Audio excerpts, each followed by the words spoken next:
একটি দেয়ালে পুরো দিনাজপুর রং তুলির আঁচড়ে জেলার ইতিহাস ঐতিহ্যকে ফুটিয়ে তুলেছেন দিনাজপুর হাজী মোহাম্মদ দানেশ বিজ্ঞান ও প্রযুক্তি বিশ্ববিদ্যালয়ের আর্কিটেকচার বিভাগের শিক্ষার্থীরা।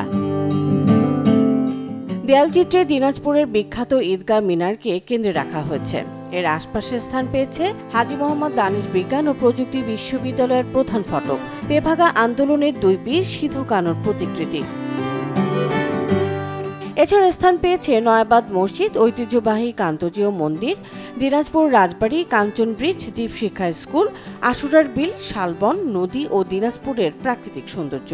এই আন্দোলনকে গুরুত্ব দিয়ে শুরুতে গ্রাফিতি কাজ করছি। এর মধ্যে আমাদের একটি কাজ যেটি মহিলা কলেজের পিছনে খুব বেশি সবাই খুব পছন্দ করছে, সেটা থেকে আমরাও আসলে অনেক বেশি খুশি হয়েছি। আমাদের কাজের লক্ষ্যই ছিল দিনাজপুরকে ফুটিয়ে তোলার জন্য, কারণ দিনাজপুরের অনেক জায়গায় অনেক কিছু বাজে মন্তব্য ছিল, আমরা সেগুলোই প্রতিফলিত করেছি। আমাদের সাথে অনেক বড় আপু ভাইয়ারা এরা আমাদেরকে অনেক অনুপ্রেরণা দিচ্ছে এবং সাধারণ জনগণ আমাদেরকে বলতেছে যে আমাদের কাজের প্রতি অনেক সুন্দর হচ্ছে বা ভালো হচ্ছে।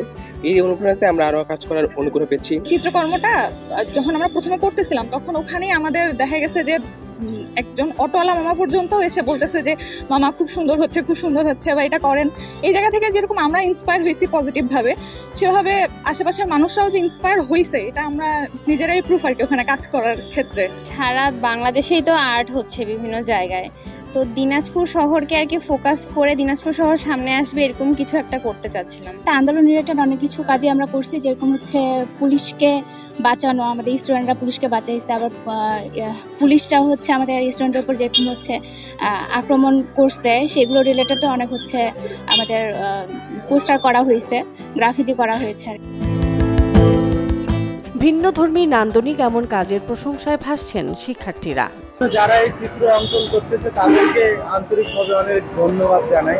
আমরা কোনোদিন এগুলা দেখি নাই, এবার যেখানে যেখানে লেকচার কিছু স্কুল আছে দেখতে খুব সুন্দর লাগে। দিনাজপুর একটি পর্যটন এলাকা, যেখানে দেখার মতো রয়েছে অনেক জায়গা। দেশ বিদেশ থেকে এই জেলায় ভ্রমণে আসেন অনেক পর্যটক। সেজন্য জেলাকে একটি চিত্রের মাধ্যমে ফুটিয়ে তোলা হয়েছে বলে জানান এই কর্মযোগ্য বাস্তবায়নকারীরা। Desk report, channel 24।